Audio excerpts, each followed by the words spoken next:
Welcome back to Man vs. Meeple, the show where we talk about everything board game related. Today we're going to be talking about the top 15 most anticipated games of 2017. Something along those lines anyway. So I'm here with David Waybright and Gary Chumbley. Hello. We have gone and scoured through a pretty giant list of games. A massive list. Yeah, they're going to be coming out next year. Now, obviously, it's very, very early in the year. It's actually the second day of the year, our first day of the year. So we're not sure what's coming out. And some of these may not even hit this year. Yeah, my guess, there may be some even on our smaller list that might not end up hitting this year, but yeah, we can keep our fingers crossed. We'll handle this just like we did our top 10 of 2016. We'll each talk just briefly about why we chose the list that we did, then we'll go through them in order. There's a lot of dudes on a map game. I want to make that apparent, too, this year. As we were looking through the list, there was like Mythic Battles, Pantheon, Massive Darkness, Sword and Sorcery, Siege of the Citadel, Gloomhaven, Deep Madness, Kingdom Death, and the list goes on and on. All these cooperative games in which players are playing. I know that's not typically in the style of games. We picked maybe one of those in there, but there's a lot of them this year. A lot of miniatures will be hitting a lot of tables. And this Rune year, Wars, for sure. too, is coming out this year as well from FFG.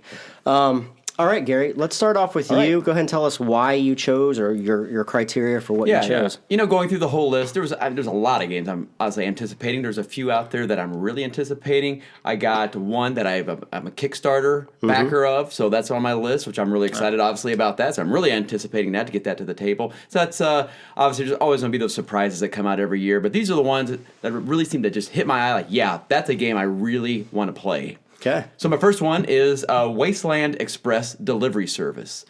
It's a mouthful. It is a mouthful. It's made by the guy, or a few guys, but one, John Gilmore of Dead of Winter. Yeah. And a couple of the designers of Fleet, which I have not played, but I know some friends that have, and they enjoy that game.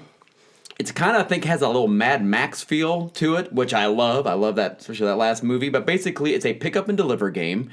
It's got modular boards, and so you have your vehicle, and you're taking food and water and guns to other settlements. But while you're doing that, you're going to be attacked by violent raiders. And so you're going to outfit your vehicle, you're going to get more guns, make your vehicle more powerful, and it's got, I think, 10 games. But what's really cool, each game has a comic book with it that sets up the scenario and the objectives of that. Okay. So it's by Pandasaurus. I think you can even pre-order it now.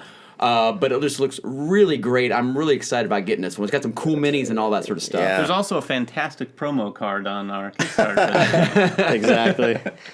What do you got?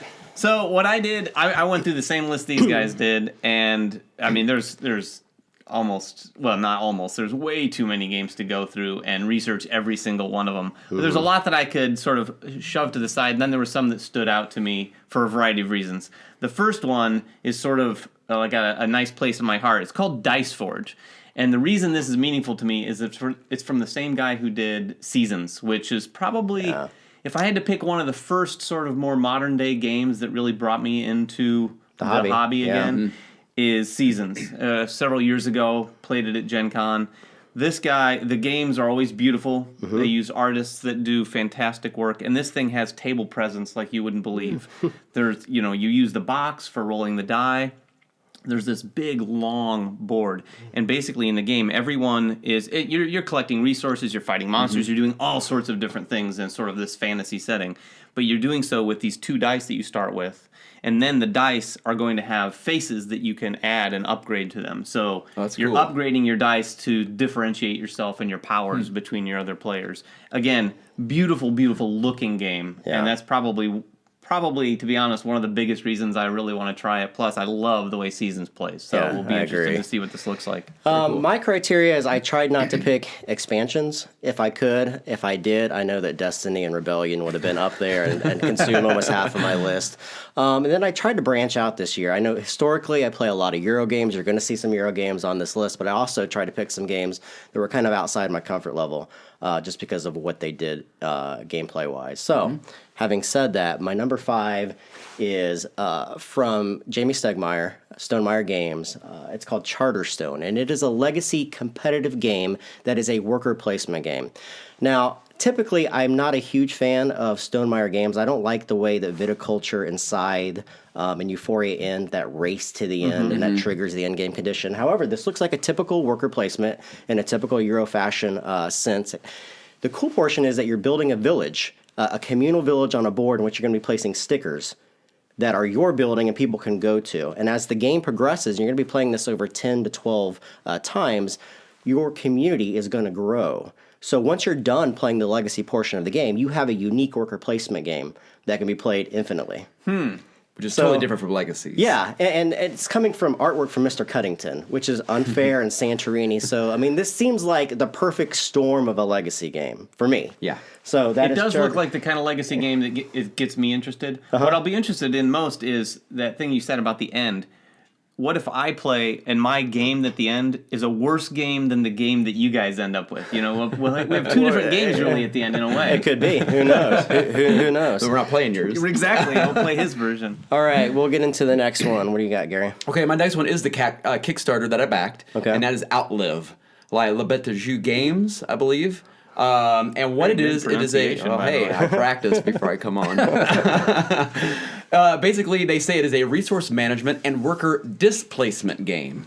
So Some Five Tribes going on that's there. the last time I heard that term. Yeah. Definitely different. It's got, if you go to their Kickstarter page, it's got a massive amount of cool minis. But basically, you are a leader of your tribe. It's post-apocalyptic world. You're underground. And it has 3 phases. There's a dawn phase where you reset the board, put out new resources. Then you have the day phase where you send 4 of your people out. They will be at places on the board determined by whoever leader you have, and then you must move them. But you kind of have to displace your other leaders because you can't end up in the same place where you have already another one of your members of your tribe there. Yeah. So you have to do a lot of planning. Tough choices. For Exactly. Sure. You can fight people. You can also get your resources. In the night phase, you go back underground to your subterranean shelter, and you use those resources to feed your people and to upgrade your your shelter. 6 rounds. Each round has an event that affects everybody, and it's just victory points into the game. It just looked really super cool, and I was totally jacked about backing this one. It has really nice artwork and really cool components too. I saw that background stand where all the characters will sit on. Yes, really neat stuff. Recessed It's boards. nice too to see a box for a post-apocalyptic game that's not just gray, Right? Nice blues and it's yellows. nice and colorful, like Overgrowth. You know, Right. old Planet of the Apes, Capital There you City go. type stuff. What you got? My next one is called Yamatai. Am I pronouncing that It is correctly? right. Yeah. This is the next one from Bruno Cathala, and it's from Days of Wonder as well. This is he's done quite a few games since Five Tribes, done a lot of little games lately, which are all great, but this one feels like his next big game. Right. And it's, like I said, from Days of Wonder. We had a chance to play around with it a little bit at BGG Con. Yeah. And it feels... He said it's almost like a spiritual successor to Five Tribes. Yeah, but it agreed. There's a lot of things that feel like, that feels like Five Tribes, but it's not Five Tribes 2 for sure. Right. It's more of kind of like a pick up and delivery sort of game where you're moving across this map in boats. But yeah, as soon as I saw him sitting there at a Days of Wonder booth with a new game to play, I was in. You know, I'll always be in with Bruno until he does me wrong. That's hilarious. My next game is a continuation of a series. It made, I think, almost all of our top 10s last year. It's Manhattan Project 2, Minutes to Midnight.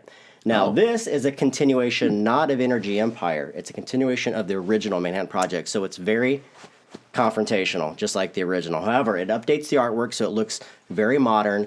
It takes place about 20 years after the original Manhattan Project. Now, in the original Manhattan Project, all of the nations or superpowers are racing just to build missiles. Now, this one, they're actually racing to build the delivery system. So you have subs and silos and super bombers. And you have 4 different types of workers, generals and politicians and spies and laborers, and they're all doing different things on the board in order to kill your opponent or to make your other people survive. So... very cool concept. That is cool. I love the original Manhattan Project. I love the take that aspect of it. It's going to continue that. This looks like a 90 to 150 minute game, so it's going to be a big chunk of a medium Euro weight game. So that's mine. What do you got, Gary? All right. Well, number 3 is actually Charterstone. Same as you with your earlier pick. You know, I was thinking that this might be the year of the legacy games. The more I'm thinking about it, because there's some more I think possibly coming out. But you say like Chronicles Origins possibly might show up. I think that's going to be a legacy. Seventh Continent, which maybe has some legacy aspects. So this might be the year of the legacy game. But this is mine for the same reasons as yours. It's interesting, kind of the mechanic we were talking about earlier.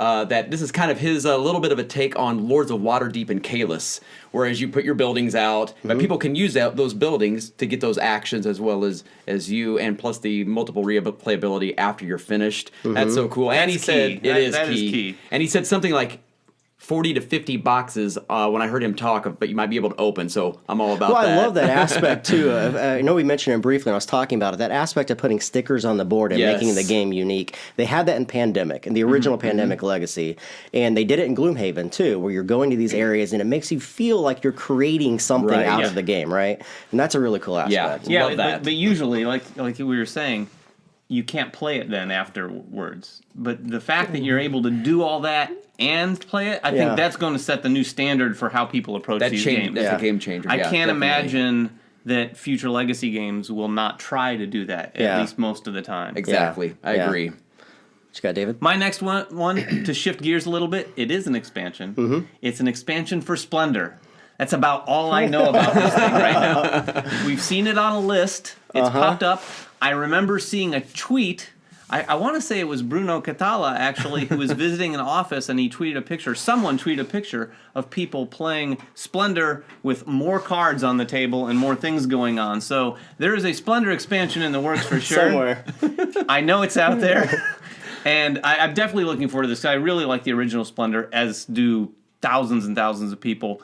But it's fairly simple and straightforward. Yeah. And this is a game that I really think could benefit from just one extra layer of depth. Yeah. You know, something else going on, and I don't know what that is yet. Yeah. But I'm looking forward to seeing what they're doing, because I think a lot of people, since Splendor came out, there's a lot of games that kind of push some of the same buttons that Splendor does in terms of the same satisfaction playing it, but add a little bit more. So I think it's time for Splendor to sort of up the ante and do the same thing. I had really no idea you were forward. that big of a Splendor fan. Oh yeah, I love Splendor. It's a nice, simple game. Plus, it's everyone I play it with enjoys it. So you can get that to the table, and a lot of people enjoy that game, no matter whether they're casual or more hardcore board gamers. Sure. Yeah. My next one on the list, you already mentioned. Thank you. It's called Chronicles 1 Origins. Now, Seafall last year by Rob Daviau, most people believe that it wasn't a good game. So legacy games live and die by the mechanics themselves, not just, throw the legacy title on this. So I don't know if this game is going to be good or not, but what it does, it is, I have no idea. It is a... Sounds like my Splendor. It's a 3 to 6 player right now game that is played over multiple series. You're going to start off recreating the world. You're going to start with a small tribe, and you're going to build a city-state, and all the players are both cooperating and competing against each other in order to survive in this area. What's cool about this is that Rob has come up with a new system called the Echo System, in which you can take all of the collections from your first series and take them over into the Succession games that come out in the future. Again, this one sounds really, really cool, and I'm hoping that the gameplay matches, the concept of it itself. Exactly. Oh, it sounds super cool. I'm really excited about this one because, I think he's already planned a couple. After Origins, there's another one that comes after that. Just keep on moving and see how far. And this it goes. one's by Artana Games. I forgot to mention that one. Excellent. What you got for 2? All right, number 2. One of my top 5 games of all time is Blood Rage. I'm going back to Eric Lang for Rising Sun. I saw this at Gen Con when they finally released it, see all the minis there. I was like, oh, this game's going to be so stinking cool. You just know it's going to be good. It's a spiritual successor to Blood Rage. It's not Blood Rage. Whereas Blood Rage was to risk, this is to diplomacy. Right. Yeah. And so it's ancient Japan, so you're going to have their ancient Japanese ghosts and dragons and monsters. But was it daimyos? Yeah. The ancient Japanese warriors, and you're trying to negotiate, and then there'll be some warring, I believe. Yeah. There's a lot of diplomacy in it, for sure. You're trying to maintain honor without looking like a big jerk. Yeah. And guess what? Jeremy and I got to play it. Yeah. With Eric Lang. Yeah. We did get to play this at BGG Con, and he was pretty adamant about saying that it's not a spiritual successor to Blood Rage, but it's got a lot of Blood Rage feel to it. I mean, you have those monsters that come on the board. Right. You have, warring parties that are moving around. You can pull your guys off the board by doing certain actions. You have upgrades to stuff. It feels a lot like Blood Rage. It does. I think it's kind of like, it's got an elegance to its theme and play, whereas Blood Rage has this visceral sort of like Vikings. right. And I think it makes a lot of sense, but I do think people who enjoy Eric Lang's games, and particularly Blood Rage, will enjoy Rising Sun. Yeah, absolutely. Sure. I mean, I'm on board with this too. I believe this one is kickstarting May or June of this year. Yeah, sometime this year. Hopefully by the end of the year will come out. We know it's going to kickstart this year, right? No matter what. So, what do you got? My next one is called Caravan. And this game, I think I heard about this a year or a year and a half ago. It's been a while. And all I heard about it then, and it's almost all you can learn about it now, is the fact that they're putting out 2 versions of it. Yeah. So yeah, there's 2 boxes. It's 2 different boxes. And right? this is a good old-fashioned Euro-style game. And I have learned a little bit about it. I think Tom Vassell had a chance to take a look at this, and I saw some things he wrote about it. Okay. And in fact, he called it a Splendor Killer. Which, ironically, it's my next thing. Okay. And you're using cards and collecting gems and converting and upgrading gems and things like that, basically fulfilling things like this. Okay. But the cool gimmick is that there's a sort of traditional Euro version where it's like, Middle Eastern and spices and whatnot. And then there's this fantasy version, which has like this huge rock golem on the cover. Right. Now, I don't know how many people aren't going to go the fantasy route. But I'm not, or I am. There's no way I'm going to not choose that. That's the thing that drew me to it at first. And then when I heard that it's a really, really good game, and like I said, there's very little information about it, but the people who have played it have said it's really good, very solid Euro. This one's definitely on my list. First, Asmodee, great acquiring Z-Man. These guys have been on a roll. I mean, they had First Class, they had Feast for Odin. I mean, these guys go out there to Europe and find all of these heavy Euro games that we traditionally like. Number 2, this is a cool experimentation. I want to see what happens this year when this finally does, hopefully, release. I'll be interested to see which one of these sells more, because you do have people that will typically go down the Euro route and say, this doesn't interest me. This does, however. And I'm probably, I like the artwork too. I'm right there with you, but I like Euro games. I like that ugly looking, it is boards. interesting. they get their own, they sort of derive their own charm or create their own charm in that some of that artwork. Although the artwork in this is also very good. Sure, yeah, it looks fantastic. It's just in that traditional setting. What I think I love about this is the fact that there's a lot of Euros that traditionally don't appeal to people because they look at the box and go, oh, it's another thing with wheat and sheep. Yeah. So this one's definitely going to be an experiment. I'm anxious to see what happens. Yeah. My number 2 is a game from What's Your Game. It's called Brazil. This is the same designer who did Madeira, Panamax, and Nippon. These guys are on a roll. Just the whole What's Your Game label. I mean, they've come out with some really great games. Railroad Revolution, which was up here somewhere. Fantastic line of games. Now, I don't know a whole lot about this. It was actually supposed to come out in 2016, but was pushed back until Essen next year.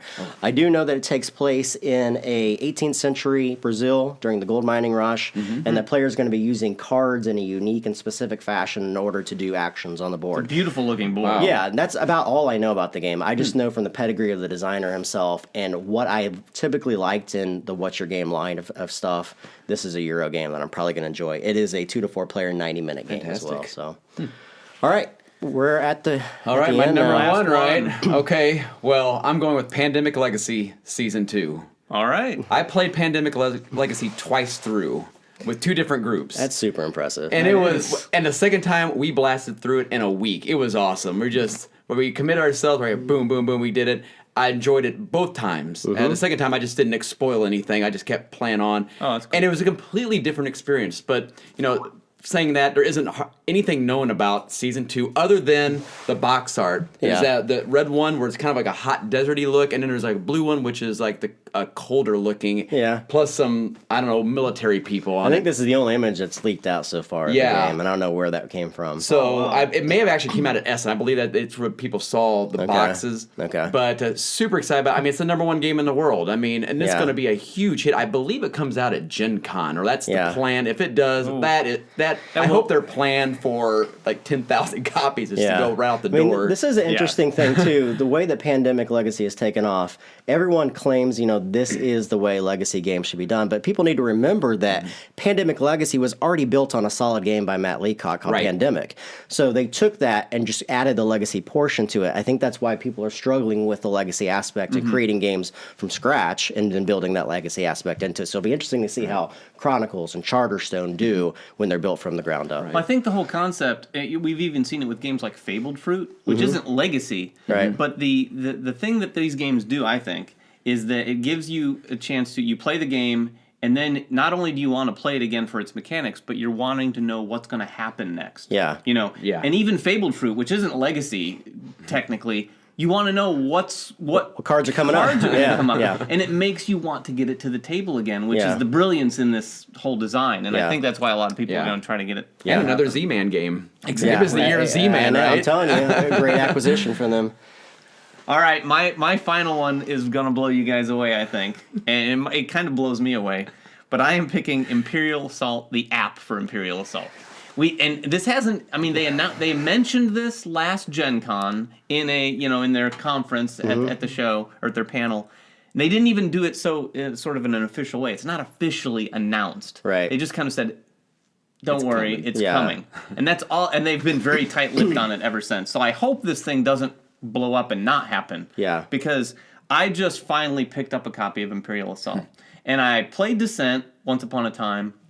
And I just got Mansions of Madness 2, and I think this whole app concept is what I've been waiting for to bring it to the table, because I'm always the guy. When I played Descent, I was the Overlord, and as much as I enjoyed playing it, I want to play the heroes. Right. And I don't want to have to do all of the heavy lifting. Right. I had to learn the game. I have to set it up. I'm taking it down. Now, I'll still have to do some of that, but I really want to sort of enjoy it in a cooperative way, especially on the Star Wars side of things. I really like the idea of getting into that IP and playing through a campaign. And they've got so much content for this game already. I mean, I 100% agree with you. Star Wars alone is the draw here, right? It's Star Wars. But the bigger draw for me is that Mansions of Madness, although a fantastically fun game, it doesn't have that campaign scenario. So each one feels like you're doing something different. Now, some people may enjoy that, but I like the aspect of going in and doing something. Like a full campaign. And building your character. And building your character up. Where Descent, and now I haven't played the Descent app, but I've heard it's fantastic. That idea of having a campaign that can last multiple games with the same characters, playing with the same people by game that's run electronically, sounds fantastic. Yeah. Absolutely. Taking the DM role, if you will, and putting it on a computer. And they've done it well so far. I mean, in Mansions, it works really well. The Descent app I haven't used, but I've heard it works wonderfully. So I'm really looking forward to this. And like you said, the Mansions, the mythos is cool, but Star Wars is just, it's our bread and butter. It's what we grew up with and what we love. So my number one is going to be a surprise to you guys. I hate story-driven games. I hate them. I don't enjoy them. I don't find them fun at all. But this is a story-driven game. And I watched some videos of this, and I found it to be quite possibly the most fascinating game I've ever seen in my life. And I think if this one grabs hold of people, it will be the game of the year this year. And it's called Seventh Continent. This game looks ridiculously good. So it's just a card-driven game. That's all it is. You have these 2x2 square cards, and everything is on these cards. You have characters, you have components, you have locations, you have things that happen. So what the game is about is that there is a seventh continent out there, and you find it and you're exploring it. And you have characters have knapsacks, and they'll be putting things into them. You'll be walking around to these locations, discovering what they do, and finding like leaves on the ground, and twigs on the ground, and cogs on the ground. But you have no idea what they're for. So in a very missed fashion, you're going to be walking around and putting these components together, making sticks, walking sticks, and fishing poles, and trying to find these locations that do specific things. It looks extremely fascinating. Now, I watched Rado's video of it, and if you guys haven't watched this, go watch his very first video. And if it doesn't get you excited, something's wrong with you guys, because this game looks absolutely amazing. If it pans out, this could easily be one of the best games this year. Did you back it? I know that was a Kickstarter. I did back it, yeah. I did not. Now I want to go back. I'm so glad I backed it. It looks utterly fantastic. Wow. Saying a lot. That is That's a big prediction. Game of the year. Particularly for a story-driven game for you. I know. We're going to hold him to this at the end of the year, everybody. He's on record. We will roast him to death at the end of the year. And there are a lot more games out there, guys, that we didn't pick. Absolutely. I mean, we probably could have done a top 20 each. We talked about everything that's coming out. Council of Four is one of the ones that I was thinking would get one of our lists. It was just barely off the 5 that I wanted to cover. Yeah, Council of Four is by the guys who did El Magnifico. Yep. Yeah. Lorenzo El Magnifico. Magnifico. Simon is bringing it out over Grand here. Austria, yeah, Yeah. I mean those guys. So, Yeah. but that game's been around since 2015, I believe, Yeah. at Essen. So it's Right. been a while. But Simon is bringing up. They're updating Yeah. the components and the look of the game. So Well, just from the cover alone from Simon, it looks so much better than the Yeah. original version. yeah, and I think there were some printing mistakes There was on some the pretty original. they fixed that, yeah. Okay, Yep, that was some of the main things. Anything else? I don't know. There's a ton. There's a ton. I'm actually another one I'm thinking about is the Godfather, another Eric Lang. We played that one as well. Gonna come Yeah, out. we did. That's That a looks great super little cool. worker placement game. Yeah. And some really interesting components, too. Yeah. Yeah. Very cool. So that's a You fun have, you have theme. the horse head as the first player marker, right? Yeah. Is it really? Exactly. Oh, that's so cool. So, guys, thanks for watching. That is our top 15 most anticipated games as of January. What is today? 1st or As of 2nd? today. Yeah. Call us tomorrow. Make sure you guys make comments about what you're looking forward to being released this year. Subscribe to us, of course. Follow us on Twitter and like us on Facebook. And come back and watch us this year. We have a lot of exciting programming that will be coming out. And check us out next time. Thanks. Goodbye.